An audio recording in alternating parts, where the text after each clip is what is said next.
Ya, Assalamualaikum warahmatullahi wabarakatuh. Kembali bersama saya David Suryanegoro.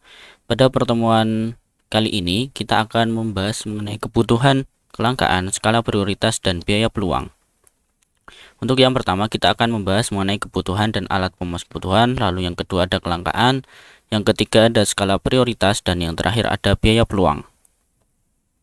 Kita masuk untuk yang pertama, ada kebutuhan dan alat pemuas kebutuhan. Jadi kebutuhan manusia pada dasarnya adalah tidak terbatas dan beraneka ragam. Oleh karena itu disusunlah pembagian kebutuhan menurut kondisi terjadinya kebutuhan, agar pemenuhan kebutuhan ini bisa sesuai dengan apa yang atau sumber daya yang dimiliki.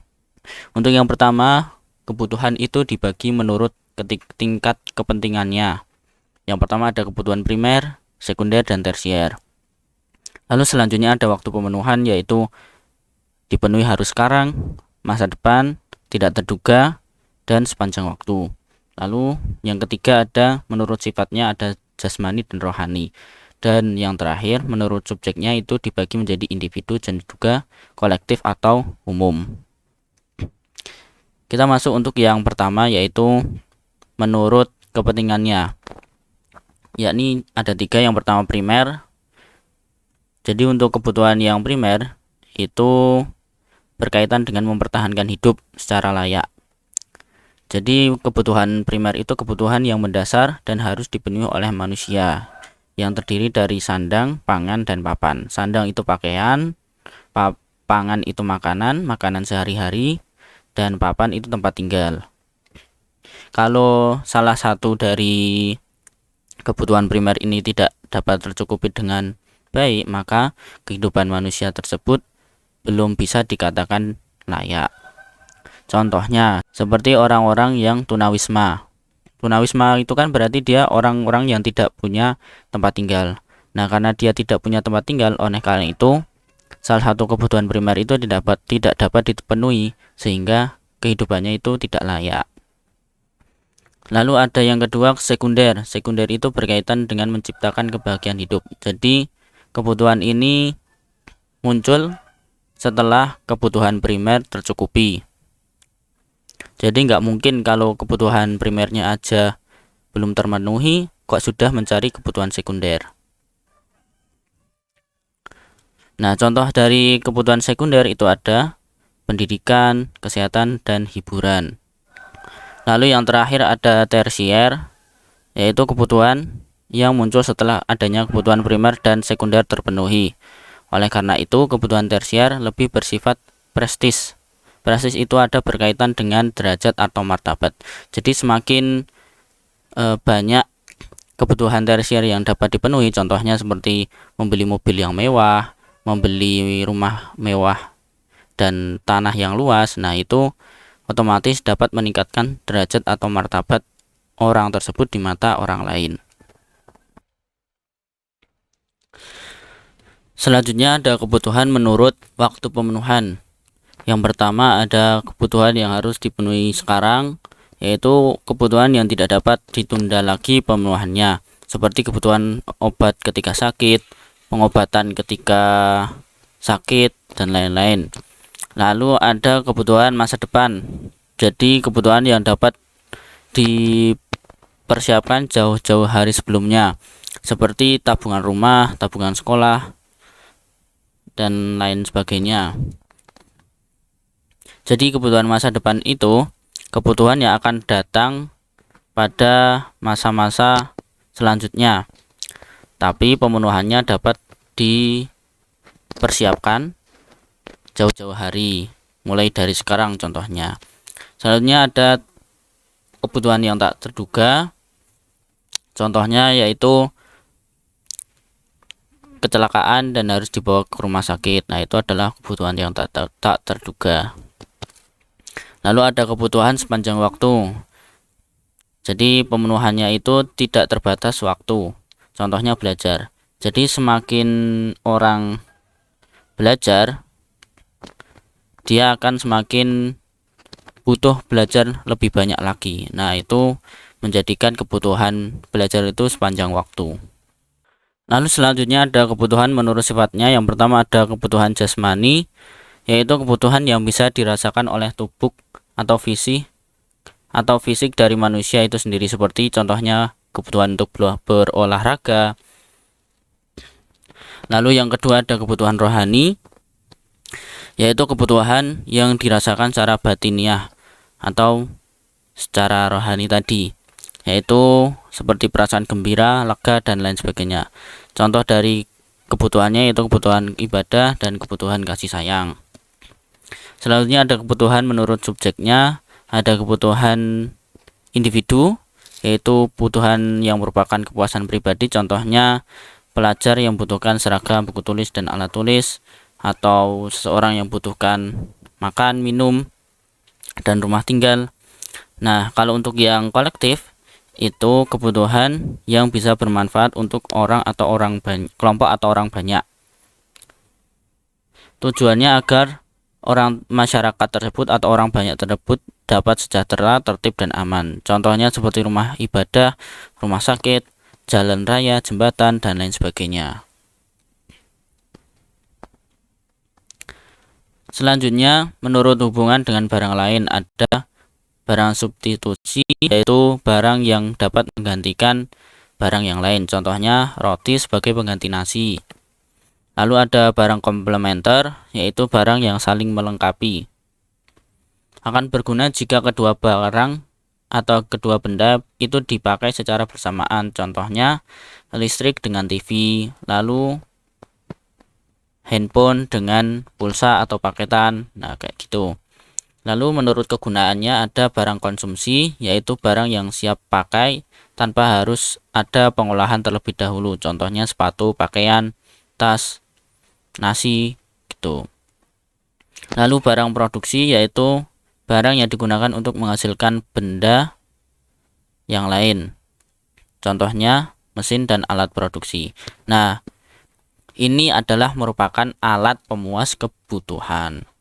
Jadi alat pemuas kebutuhan itu dibedakan menjadi hubungan dengan barang lain, kegunaan. Lalu ada menurut proses pembuatannya itu ada barang mentah, barang setengah jadi. Kalau barang mentah itu barang yang belum diproses sama sekali, contohnya minyak bumi, gabah, gandum gitu. Kalau barang setengah jadi itu sudah diproses namun belum siap dipakai, contohnya bubuk kopi. Bubuk kopi kan belum bisa dikonsumsi secara langsung, harus diseduh terlebih dahulu. Nah gitu. Lalu benang yang akan diolah menjadi kain. Lalu kalau barang jadi yang sudah siap untuk dikonsumsi, contohnya kain, baju, minuman, kopi, gitu. Selanjutnya menurut jaminan, yaitu berdasarkan kegunaannya sebagai jaminan untuk memperoleh pinjaman. Ini ada barang bergerak, contohnya emas, motor, mobil. Kalau yang barang tidak bergerak itu contohnya rumah dan tanah, karena barang yang tidak bergerak itu tidak bisa dipindahkan. Kalau yang barang bergerak itu dengan mudah dapat dipindahkan tempatnya.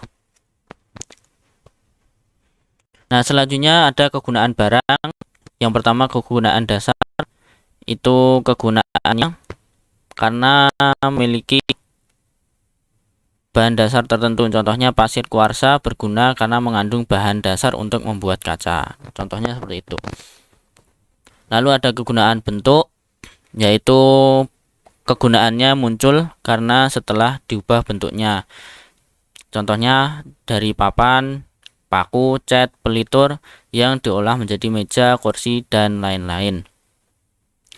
Lalu ada kegunaan tempat, yaitu muncul karena barang tersebut dipindahkan ke tempat yang lain. Contohnya pasir dan batu yang ada di sungai itu diangkut ke tempat pembangunan sebagai bahan bangunan. Lalu ada kegunaan waktu, kegunaan yang muncul ketika tepat pada waktunya. Contohnya jas hujan ketika turun hujan. Nah, kalau barang tersebut digunakan tidak pada waktunya, contohnya jas hujan dipakai ketika terik panas, ya kegunaannya akan menurun atau tidak ada sama sekali, atau malah memberikan kerugian, jadi gerah, panas gitu. Kalau kegunaan milik itu sesuai dengan barang ketika dimiliki. Contohnya kalau barangnya masih di toko itu kan belum bisa digunakan. Nah, setelah dibeli baru bisa digunakan atau dikonsumsi. Lalu ada kegunaan pelayanan, yaitu muncul jika memberikan jasa kepada orang lain. Contohnya kereta api ketika digunakan untuk mengangkut penumpang. Kalau kereta apinya cuma ditaruh di apa? Kalau tempatnya untuk naruh kereta api di depo, nah namanya itu depo buat parkirnya kereta api. Kalau kereta apinya cuma diparkir di depo, ya otomatis kegunaannya tidak bisa maksimal kayak gitu. Karena sejatinya kegunaan dari kereta api itu digunakan untuk melayani masyarakat melalui mengangkut penumpang. Nah, selanjutnya kita masuk ke kelangkaan, yaitu kondisi di mana sumber daya untuk memenuhi kebutuhan manusia terbatas. Sedangkan tadi sudah kita bahas bahwa kebutuhan manusia itu tidak terbatas. Kelangkaan bukan berarti sulit diperoleh, namun jumlahnya tidak sebanding dengan kebutuhan, sehingga harus ada pilihan dan pengorbanan untuk memperolehnya. Faktor-faktor dari kelangkaan atau faktor yang menyebabkan kelangkaan itu perbedaan letak geografis, pertumbuhan penduduk, kemampuan produksi, perkembangan teknologi, bencana alam, dan keterbatasan sumber daya.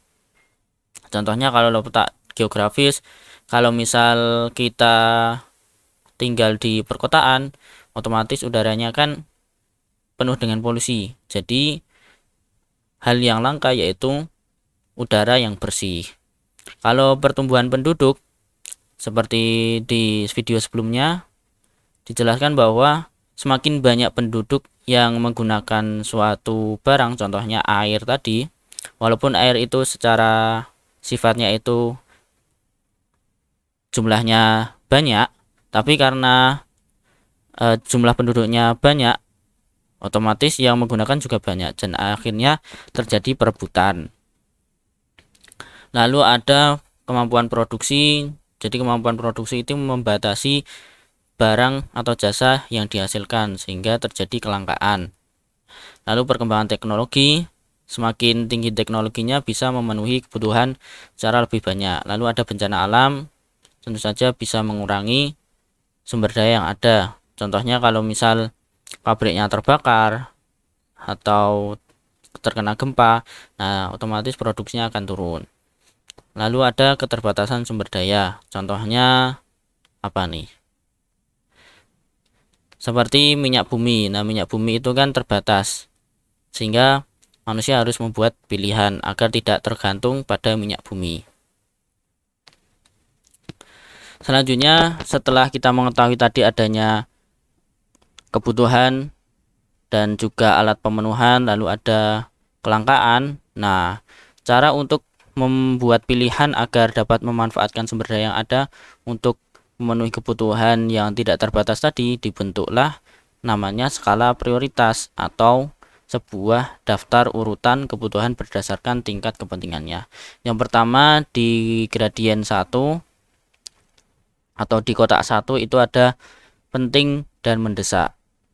Jadi kebutuhan ini harus segera dipenuhi. Contohnya membayar tagihan listrik, membeli obat ketika sakit, dan makan ketika kelaparan. Lalu yang kedua, di kotak yang kedua ada penting dan tidak mendesak. Ada menabung, olahraga, membeli buku, dan hal-hal yang sejenis. Lalu yang tidak penting dan mendesak itu seperti membalas pesan. Kalau pesannya nggak dibalas-balas, otomatis teman atau orang yang memberikan pesan ke kita pasti ngambek lah kayak gitu.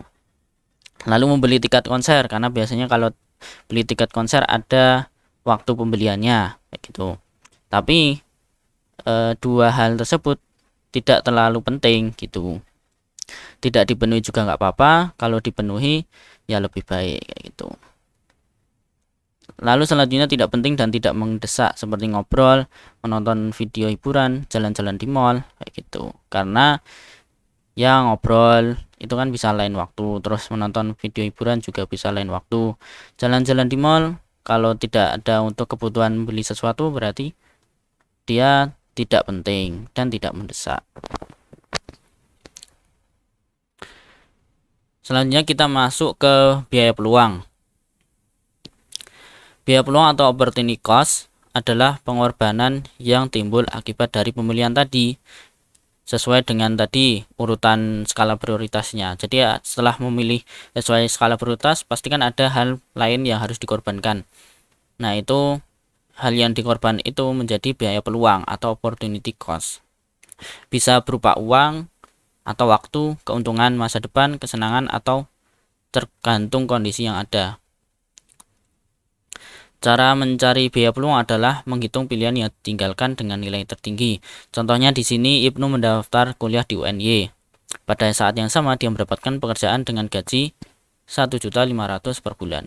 Jika Ibnu diterima kuliah dan meninggalkan pekerjaannya, maka biaya peluangnya adalah 1.500.000. Jadi di sini ada dua pilihan.